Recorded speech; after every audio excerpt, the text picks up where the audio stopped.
Iran और Israel में जंग छिड़ने वाली है। इस ग्लोबल दुनिया में जब भी दो देश लड़ते हैं तो असर सिर्फ उन दो देशों पे नहीं बल्कि पूरी दुनिया पे पड़ता है। हमें ये देखना है कि इंडिया पे इसका असर पड़ेगा या नहीं पड़ेगा, और पड़ेगा तो कितना पड़ेगा। एक बात आप समझिए कि जो भी जंग अभी चल रही है, चाहे इजराइल हमास की चल रही हो या फिर रसिया यूक्रेन की चल रही हो, इन दोनों युद्धों का इंडिया पे इतना असर नहीं था जितना असर इस आने वाले युद्ध का होगा। ईरान इजराइल युद्ध का कैसे अभी बताएंगे, और ये असर ना सिर्फ भारत की इकोनॉमी पे पड़ेगा, हमारे सरकारी खजानों पे पड़ेगा। अगर आप स्टूडेंट हैं तो भैया आप पे भी पड़ेगा, अगर आप व्यापारी हैं तो आपके बिजनेस पे भी पड़ेगा, और सबसे ज्यादा असर तो एक आम आदमी के जेब पे तो पड़ेगा ही पड़ेगा। बट इतना क्या, कैसे, सब आपको बताते हैं आसान शब्दों में। अगर आप स्टूडेंट हैं, बिजनेसमैन हैं, आम आदमी हैं, इन्वेस्टर हैं, तो आप इस वीडियो को अंत तक जरूर देखिए ताकि आप ये समझ सके आपके साथ क्या होने वाला है और आप कैसे सावधान रहें। सबसे पहले देखते हैं ये एक छोटी सी झलक है या वास्तव में एक बड़ा युद्ध बन सकता है कि नहीं बन सकता। इसके बैकग्राउंड को समझते हैं मात्र 1 मिनट में। इसके बाद आएंगे कि इंडिया पे क्या असर पड़ता है। आपको खबर याद होगी कि भाई साहब 7 अक्टूबर को इजराइल के अंदर हमास ने घुस के 1200 लोग को मार दिया था और कईयों को बंधक बना लिया था। उसके बाद से इजराइल सर पे कफन बांध के बदले के मूड में घूम रहा है। इजराइल की जो खुफिया एजेंसी है उसका नाम है मोसाद, और ये दुनिया की सबसे खतरनाक एजेंसी में से एक है। वर्ल्ड में जितने भी बड़े बड़े ऑपरेशन हुए हैं उसमें मोसाद की जबरदस्त भूमिका रही है। इस पे कई किताबें लिखी गई है, मूवी तक बनी है। तो उन्होंने सबसे पहले हमास पे अटैक किया और उसके लीडर को मारा। फिर उस टाइम भाई साहब उस पर हिजबुल्लाह के तरफ से हमले होने लगे। हिजबुल्लाह के कुछ आतंकवादी हाथ में पेजर लेके घुमा करते थे।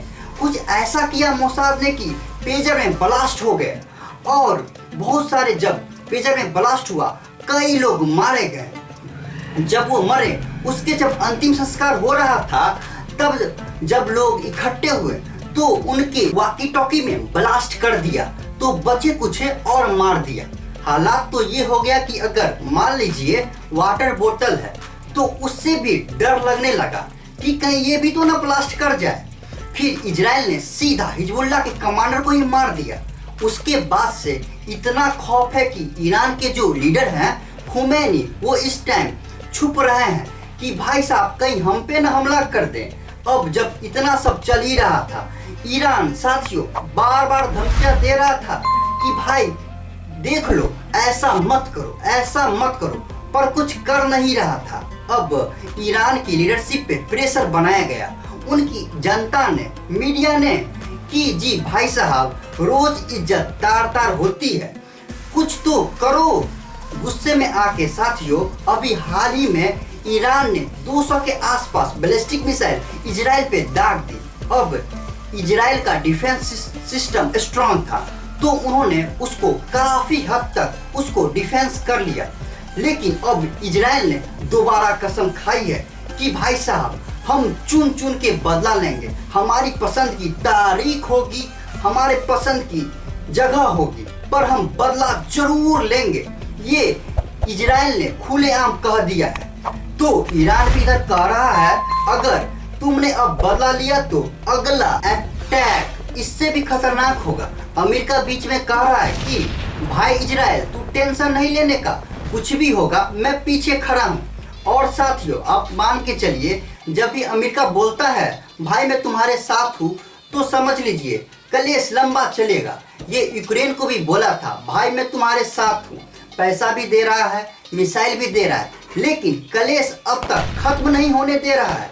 तो साथियों आप मान लीजिए जब तक अमेरिका साथ है कलेश बढ़ेगा और बहुत बड़ा होगा। अगली एक्सपेक्टेशन है कि इजराइल या तो ईरान की वाइल वाली साइड पे अटैक करेगा या नहीं तो ईरान की न्यूक्लियर वाली साइड पे अटैक करेगा।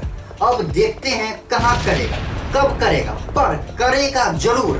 अब साथियों फुल स्केल वार हुआ तो क्या क्या इफेक्ट हमारे देश इंडिया पे पड़ सकता है, अब उस पे बात करते हैं। सबसे पहला असर पड़ेगा साथियों ऑयल की प्राइसेस पे।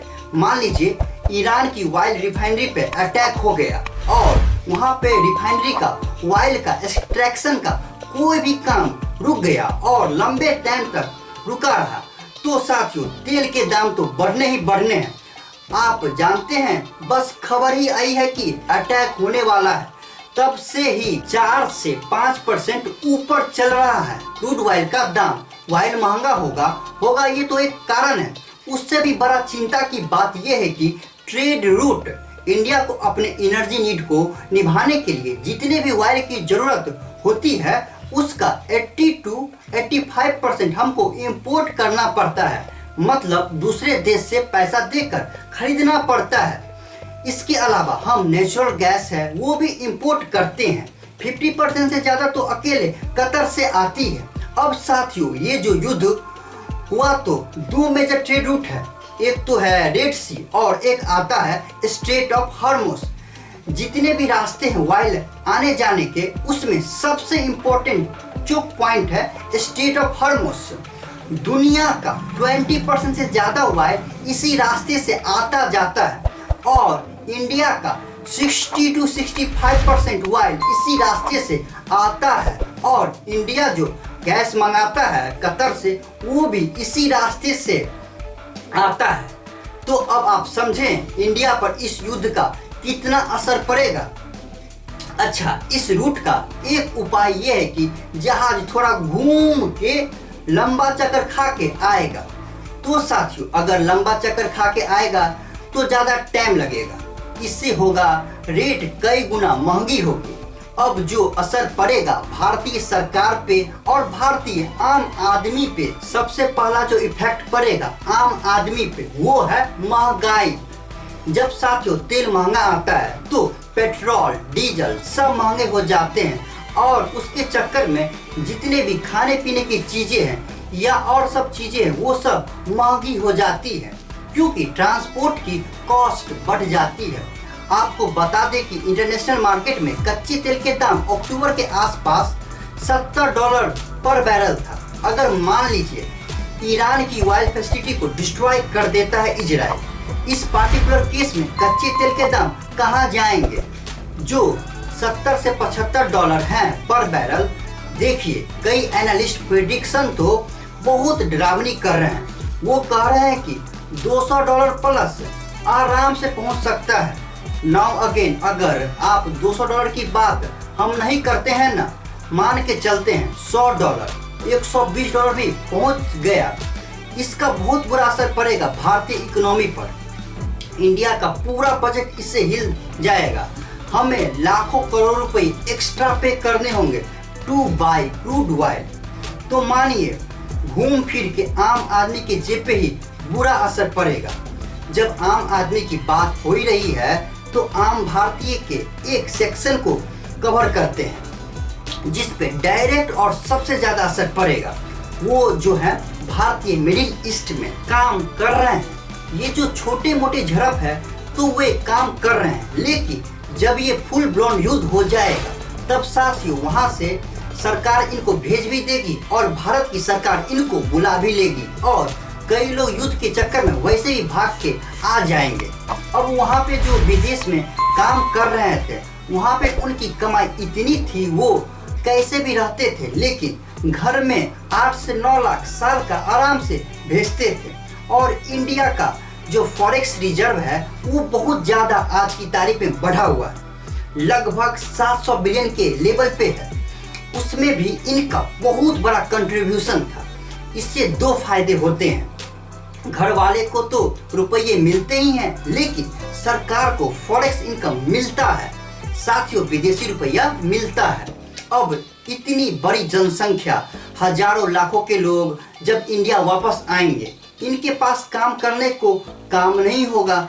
वो स्किल जो उनके पास था वो भारत में काम नहीं कर रहा होगा और भारत में उस स्किल के जो पैसे मिलेंगे उससे इनकी लाइफ स्टाइल मेंटेन नहीं होगी। तो ये एक बहुत बड़ा साइकोलॉजिकल क्राइसिस इनकी और इनके परिवार के लिए हो सकता है। नाउ अब बात करते हैं शायद जिसका वेट आप कर रहे होइएगा वीडियो में, स्टॉक मार्केट की। सर जी इस पे क्या असर पड़ेगा? आपको पता ही है इंडिया का स्टॉक मार्केट आज की डेट में वर्ल्ड का बेस्ट परफॉर्मिंग मार्केट है। ओके, सबसे ज्यादा रिटर्न यही देता है, लेकिन इसी चक्कर में वर्ल्ड का सबसे महंगा मार्केट भी यही है। अभी जो युद्ध चला, मिसाइल छूटी, ईरान ने इजराइल पे मिसाइल छोड़ी, उसी खबर से स्टॉक मार्केट 3 से 5% गिर गई। ये छोटी सी इंफॉर्मेशन से ये हो गया। अगर फुल ब्राउन वार हो गया तो सोचिए क्या हाल होगा स्टॉक मार्केट का। वेल साथी, ये जो वीडियो में मैंने सारी बातें बताई है, हो सकती है शायद हो भी जाए अगर फुल ब्राउन वार हुआ तो, पर मेरी भगवान से प्रार्थना है कि ऐसा ना हो। भारतीय इकोनॉमी स्ट्रॉन्ग चल रही है, मोमेंटम बना हुआ है, आने वाले सालों में इसी तरह मोमेंटम बना रहे। क्या क्या संभावना है मैंने आपको बता दी। अब आगे क्या होता है क्या नहीं होता है वो आगे देखी जाएगी। अब आप कमेंट बॉक्स में बताइए और क्या इफेक्ट पड़ेगा इंडिया पे अगर फुल ब्राउन वार हुआ तो। अगर इस वीडियो से कुछ नया जानने मिला तो इस वीडियो को अपने फ्रेंड्स फैमिली में जरूर शेयर करें। चैनल को प्लीज सब्सक्राइब कर लें। तो साथियों, स्वस्थ रहिए, मस्त रहिए। जय हिंद, वंदे मातरम।